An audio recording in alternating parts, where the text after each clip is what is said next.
மிகுந்தலை விகாரைக்கு வந்த ஜேர்மன் பெண்ணை பாலியல் சீண்டல் செய்ய முயன்ற தொல்பொருள் ஊழியர் ஒருவர் போலீசாரால் கைது செய்யப்பட்டுள்ளார். கடந்த வெள்ளிக்கிழமை குறித்த இளம்பெண் நாட்டிற்கு வந்திருந்த நிலையில் நேற்று வரலாற்று சிறப்புமிக்க மிகுந்தலை ரஜமகா விகாரைக்கு சென்று தூபிகளை பார்வையிட்டுள்ளார். முதல் கட்ட போலீஸ் விசாரணையில் சந்தேக நபர் அவரை பாலியல் ரீதியாக சீண்ட முயன்றதாக குற்றம் சாட்டப்பட்டுள்ளது.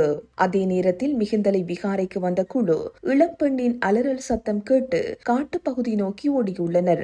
அந்த நேரத்தில் சந்தேக நபர் தான் அணிந்திருந்த ஆடையால் இளம்பெண்ணின் கழுத்தை நெரித்து கொலை செய்ய முயன்றுள்ளார். எனினும் குழுவினர் அந்த இளம்பெண்ணை காப்பாற்றியுள்ளனர்.